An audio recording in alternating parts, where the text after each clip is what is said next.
Dear students, welcome to icpacademy. நம்ம statistics இருக்கு இல்லைங்களா, அதை ஒரு ஃபாஸ்ட் ரிவிஷன் பார்த்துடலாம். ஆல்ரெடி படித்தது தான், நான் ரிவைஸ் பண்ணி கொடுக்குறேன் உங்களுக்கு. மெஷர்ஸ் ஆஃப் டிஸ்போஷன் அந்த லெசனில் நமக்கு என்னெல்லாம் வரும். ஃபஸ்ட்டு ஸ்டாட்டிஸ்டிக்ஸில் டேட்டா தெரியணும். Raw data, discrete data, continuous data. என்னெல்லாம் கொஷினில் கேட்கலாம். மீன் கேட்கலாம், median, mode, geometric mean, harmonic mean, combined mean. Raw டேட்டானா என்னங்க, நம்பர்ஸ் எக்ஸுங்கிற வழியில் ஒரு லைனில் சம் இருந்தால் இதை ரா டேட்டான்னு சொல்லுவோம். டிஸ்க்ரீட் டேட்டானா எக்ஸும் இருக்கும், நமக்கு ஃப்ரீக்வன்சியும் இருக்கும். இதுதான் வந்துட்டு நமக்கு டிஸ்க்ரீட் டேட்டா. வித்து கண்டினியூஸ் அப்படின்னா இங்கே பாருங்கள், கனெக்ஷன் இருக்கா, 0 to 10, 10 to 20, 20 to 30 இப்படி கனெக்ஷனோடு இருந்ததுன்னா அது வந்து வித்து கண்டினியூஸ். இந்த சம் பாருங்களேன், வித்தவுட் கண்டினியூஸ் 1 to 10, 11 to 20 இதுக்கும் கனெக்ஷனே இல்லை. 21 to 30 இதுக்கும் கனெக்ஷன் இல்லை. இது வந்து வித்தவுட் கண்டினியூஸ்.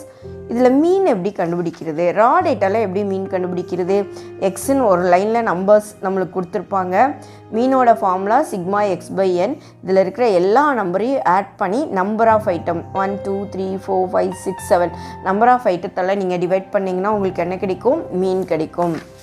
நெக்ஸ்ட்டு டிஸ்க்ரீட் டேட்டாவில் மீன் எப்படி இருக்கும், கொஷின் எப்படி இருக்கும், எக்ஸும் இருக்கும், ஃப்ரீக்வன்சி இருக்கும். எக்ஸும் ஃப்ரீக்வன்சி எழுதிடுங்க.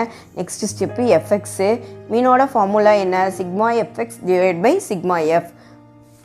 நெக்ஸ்ட்டு கண்டினியூஸ் டேட்டாவில் மீன் எப்படி கண்டுபிடிக்கிறது. கண்டினியூஸ் டேட்டா எப்படி இருக்கும், 0 to 10, 10 to 20, 20 to 30, 30 to 40 நீங்கள் இருக்கும். அந்த கொஷின் எடுத்து எழுதிக்கோங்க.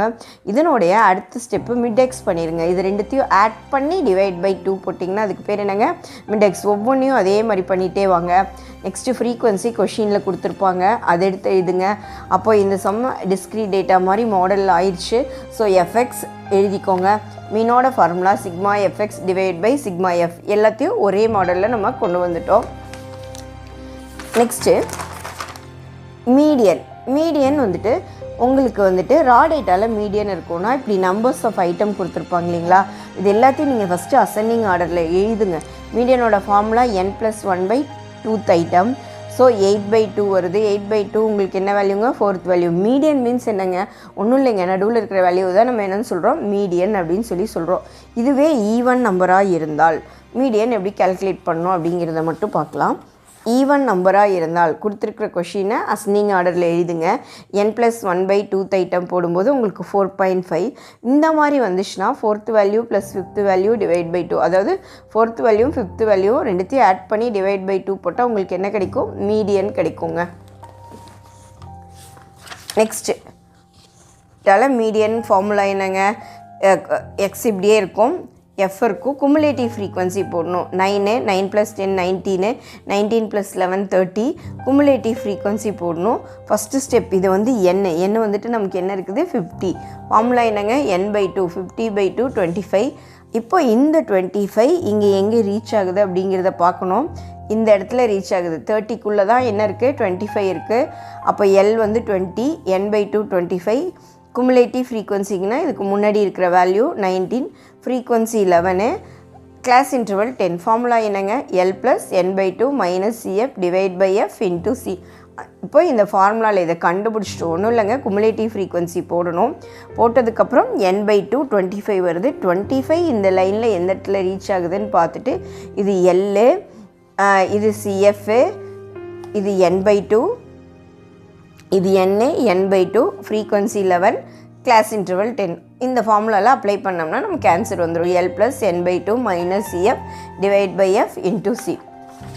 நெக்ஸ்ட்டு மோடு என்னங்க, ரா டேட்டாவில் ரிப்பீட்டட் வேல்யூ தான் நமக்கு மோடுன்னு சொல்லுவோம். வந்த வேல்யூவே திருப்பி 2-3 டைம் வந்துச்சுன்னா நோ மோடு. டிஸ்க்ரீட் டேட்டாவில் மோடு என்னங்க, எக்ஸு எஃப் இருக்கு இல்லைங்களா, டேக் ஹையஸ்ட் ஃப்ரீக்வன்சியில் ஹையஸ்ட் வேல்யூ என்னவோ அதனோட எக்ஸ் தான் நம்ம என்னன்னு சொல்லுவோம், மோடுன்னு சொல்லுவோம். கண்டினியூஸ் டேட்டாவில் மோடு எப்படி கால்குலேட் பண்ணுவோம், ஃப்ரீக்வன்சியில் ஹையஸ்ட் செலக்ட் பண்ணோம். இது வந்து F1, மேலே இருக்கிறது F0, கீழே இருக்கிறது F2. ஃபார்முலா என்ன, L + F1 - F0 divide by 2F1 - F0 - F2 into C. இந்த ஃபார்முலாவில் தூக்கி Lங்கிறது நமக்கு 13, Fக்கு F1 இருக்கு இல்லைங்களா, அதோட ஸ்ட்ரெயிட்டாக இருக்கிறத தான் நம்ம என்னன்னு சொல்லுவோம், Lன்னு சொல்லுவோம். இந்த ஃபார்முலாவில் அப்ளை பண்ணிடுவோம். நெக்ஸ்ட்டு ஹார்மோனிக் மீன் அப்படிங்கிறது இதான் கொஷின்னு வச்சுக்கோங்களேன். 1/x 1/6 1/10 1/12 இப்போ ஒரு வேல்யூ நமக்கு கிடச்சிருக்குங்களா. ஹார்மோனிக் மீனோட formula n divided by sigma 1/x. என்னங்கிறது number of item, sigma 1/x 0.45. இதான் வந்து ஹார்மோனிக் மீன். ஜாமெண்ட்ரிக் மீன் பாருங்கள், 4 வேல்யூ கொஷினில் கொடுத்துருக்காங்கன்னு வச்சுக்கோங்களேன். 3, 6, 24, 48ன்னு எல்லாத்தையுமே டபுள் டைம், அதாவது 4 வேல்யூ கொடுத்துருந்தா எல்லாத்தையும் மல்டிப்ளை பண்ணி 2 டைம் ரூட் எடுத்தால் ஜாமெண்ட்ரிக் மீன் கிடச்சிரும். ஞாபகம் வச்சுக்கோங்க, ஒரு கொஷின் கேட்பாங்க.